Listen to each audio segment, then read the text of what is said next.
Everybody has bad days. I mean, they're a part of life. So I guess I've been lucky. My life has been pretty steady as a bartender. Not too many high points and not too many low points. Really, the last bad day I had was May 18th, 1993.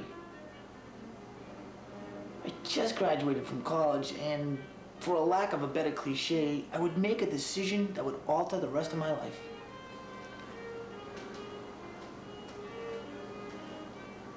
Roxy had big plans for us. I always wondered if we would have gotten married if I had left the bar.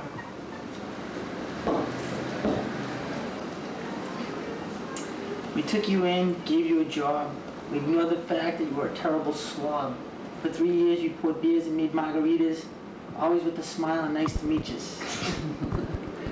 You were a great bartender, one of the best I ever seen. But now that you're going, maybe the bar will stay clean. You're off to the land of suit and ties, but in between your corporate mergers, we hope you'll still stop by.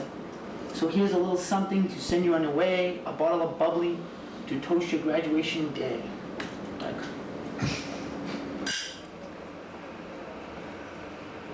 That was nice of Doug.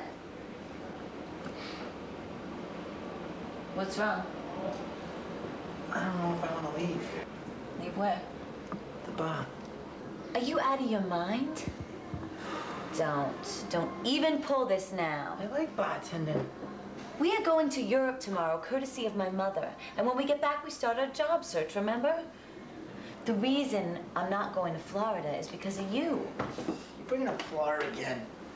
My mother wants us both to work for the business. Florida, there's tourists and alligators and Scarface. You are unbelievable. Listen, I'm not ready to wear suits. The last time I put on a tie, I got a rash. I can't believe I'm hearing this. You do your job search, and I'll just continue bartending. I won't marry a bartender. Marry? Whatever. I have to go to the sorority house for pictures. We're still on for dinner, though, right? I'll call you later.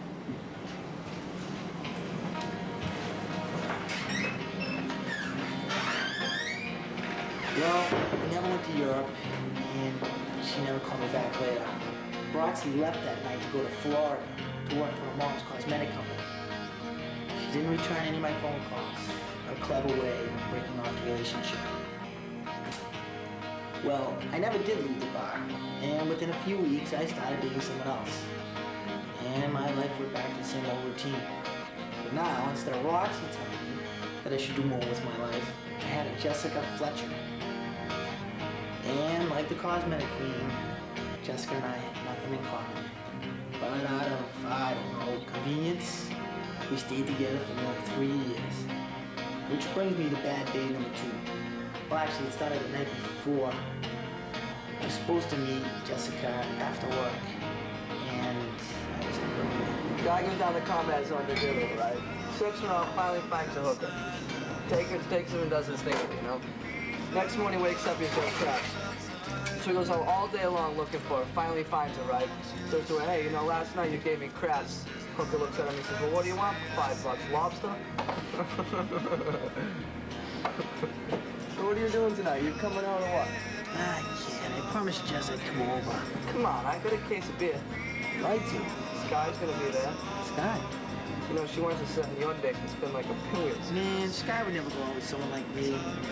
You need an act of God or something, a flood or an earthquake. Well, you think about it, because you know you're thirsty. How much you got left? No, man, I can't. Jessica would kill me. What about Sky? No, I can't. Come on. So this guy sends a steak back twice, leaves me a 10% tip, calls me sweet cakes, and then has the nerve to ask me for my phone number. I was like, I think I'd vomit if I saw you naked. What, naked? So where's Jessica? Where's Ithaca? No, Jessica, your girlfriend? Jessica? Oh, she's probably venting her anger on a teddy bear right now. How come she doesn't come out with us anyway? She probably doesn't want to listen to you bitch all night. I mean, I just think that you should be with a girl who actually, like, goes out. Like Sky. Cindy? We got more beer? Yeah, if you get off your ass, it's in the fridge where it always is. So what are you, Dr. Seuss? I think I'll give you a hand.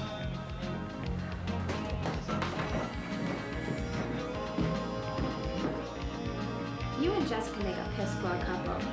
I mean, you just don't have that much luck with women. First it was Roxy, Little Miss Spoiled Rich Bitch, and now it's Jessica, Queen of the Dough. You could do better. I don't think so. You're afraid. I'm lazy. Maybe then what you need is some time by yourself. When was the last time you became a girlfriend? 2nd grade. I was dating a 4th grader at the time. She dumped me for the band leader, Charlie Preckle. Said I needed to grow up. Jimmy, I'm serious. So am I. Recess wasn't the same for months. Try to get her to dump Jessica? She was relentless. I can't do it. I'm terrible at that stuff. So you'd rather be with somebody you don't like because it's convenient? Listen, this is what you say to her. Jessica, you stuck-up little brat. You bore the hell out of me. Go bore somebody else. The kind of polite approach. I can't do it. You're wasting your time.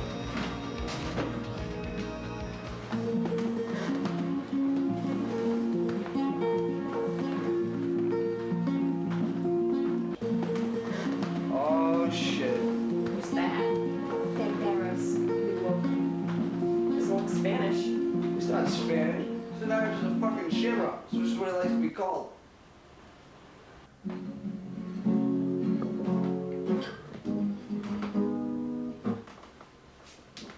What's he doing? We woke him. Now we gotta listen to him. Hey, Banderos, how about Psycho Killer? Been working on a new one.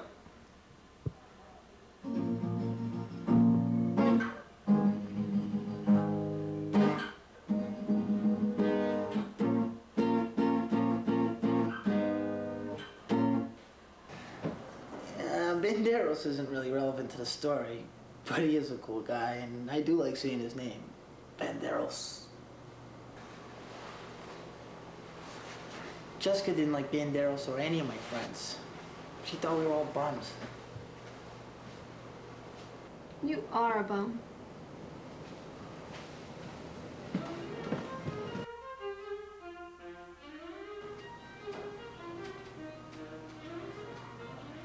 And that's how the day began, being called a bum before sunrise. Not a good way to start a Monday.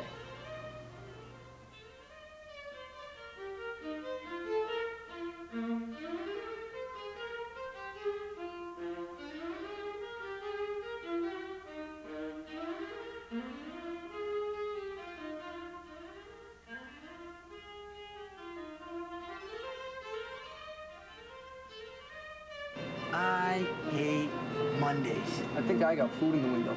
You know, all restaurants should be closed on Monday afternoons. A day of rest, if you will. You know, we'd all be a lot nicer. I feel like an ass. You know, I'm not too fond of Tuesdays either.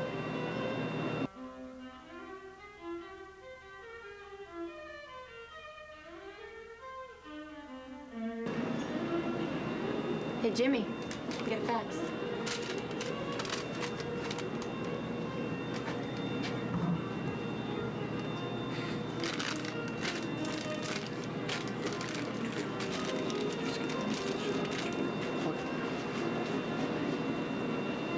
What did it say? Facts.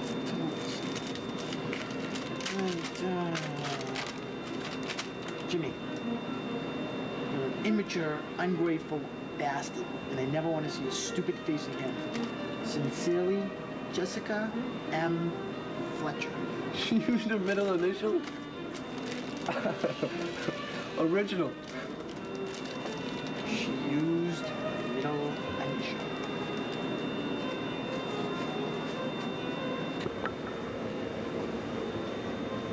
I'm looking for Jimmy Richards. Is he working today?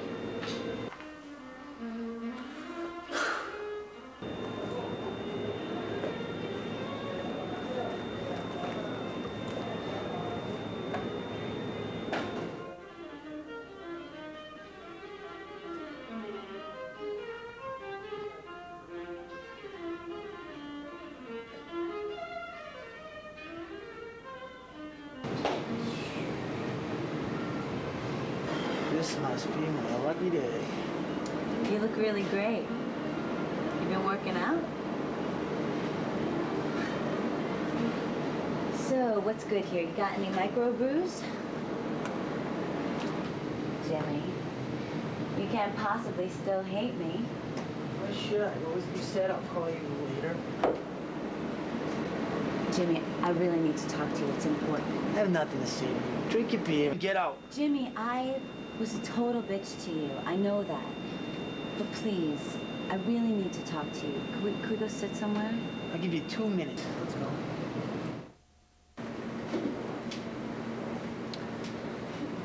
I know you're not going to believe me, but I am sorry for everything I ever did to you. I was so immature. Got that right. I wanted to apologize 1,000,000 times, but I was too ashamed. Roxy, I think the word you're looking for is too busy. I deserve that. But I am sorry, and that's why I'm here. I want to make it up to you. I have a serious offer for you. An offer? All right. My mother is finally going to let me run the business. What? You need some champagne, right? Just hear me out, okay? I'm going to be appointed CEO on one condition. What, your IQ reaches double digits? For some reason, most likely senility, she wants you to work there. Work where? The family business. You sell cosmetics. You want me to model for the transvestite line or something? It doesn't matter what you do, just that you work there, or I wait 5 years before I take over. She's crazy. She thinks if we work together, we'll get back together. You know she loved you. She thinks you're the only good boyfriend I ever had. She's right.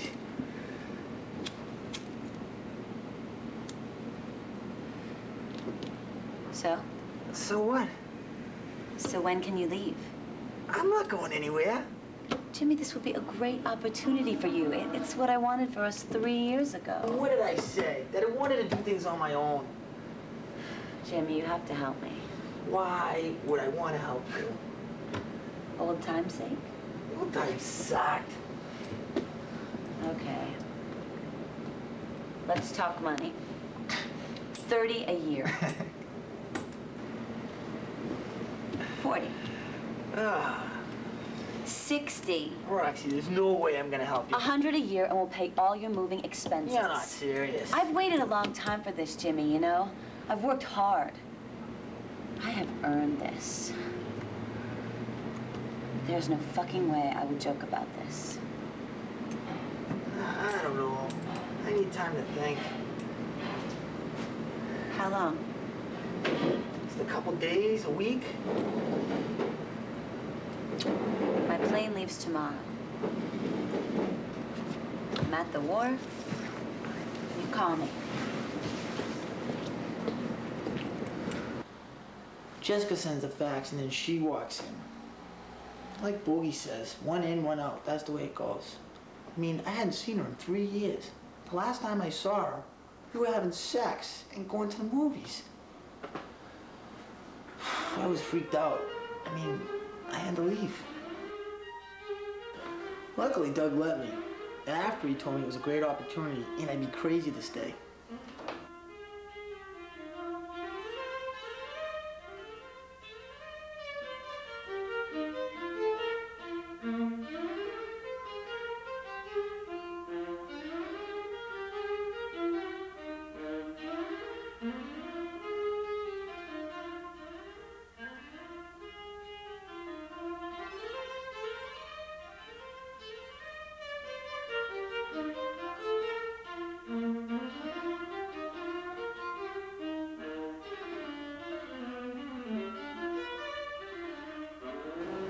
I needed a second opinion, so I went to talk to my brother, Hunter. My parents always wish I turned out like him. A lawyer, who hangs out in pool rooms, chain smokes, and complains about his wife. What the fuck's the problem? You said there's a problem. I don't know what to do. Take the money, you get on the plane, you get the hell out of Boston. I have a life here. A job, an apartment, a life. What life? You're a bartender. I like bartending. How much you make last year? I get 80 grand, first year out of law school. Some kind of trophy or something?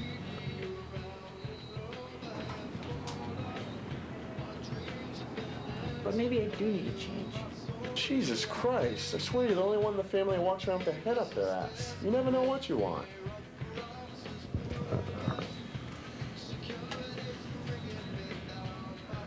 All right, you gotta look at the negatives. What would be bad about going? Roxy, she's a fruitcake. She go down on you when you two went out? Just saying, something to think about. Meredith didn't like to do it before we got married, but she did it every once in a while. Well, I'm lucky she even looks at it. You might want to get back together with her. We would never get back together. Fucking whatever, it's your choice. If it's 100 grand, it's Florida, and it's year-round golf. She can be as fruity as she wants. I don't know, maybe you're right. Sometimes I swear you were adopted. I wasn't adopted, I was hexed at birth. Well, I get Sox tickets tonight, 6 p.m. start. So if you want more advice, you better ask quickly. More advice? Clock's running. You really think I should go? Go south, young man. Go south.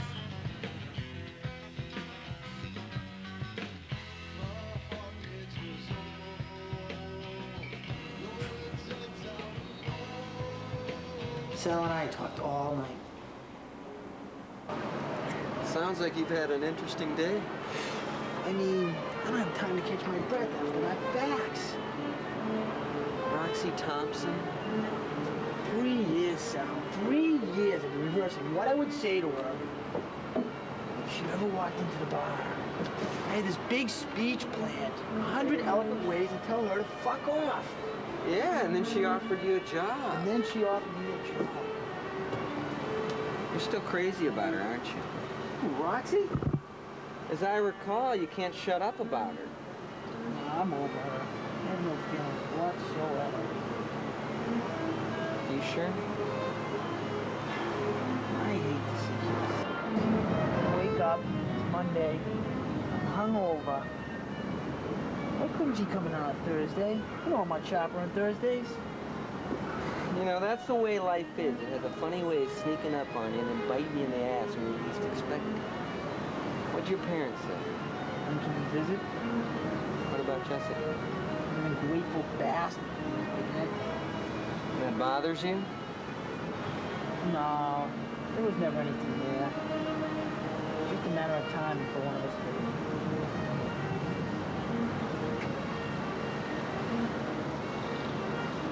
You know, the fax was pretty clever. Email with a garage was. So now what are you going to do? I guess I'm going.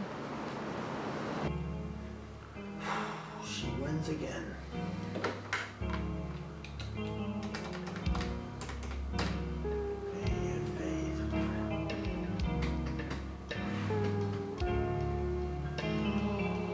Roxy Thompson, please. No, ma'am, I don't know the room number. Yeah, I'll hold. Hey, Roxy, how's it going? Yeah, I'm gonna take it. You already bought me a ticket? Great. Tomorrow at 3? The Wharf? No, I need to pack and stuff. I'll see you tomorrow. All right, bye.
There was probably a million reasons to go, but only one reason to stay.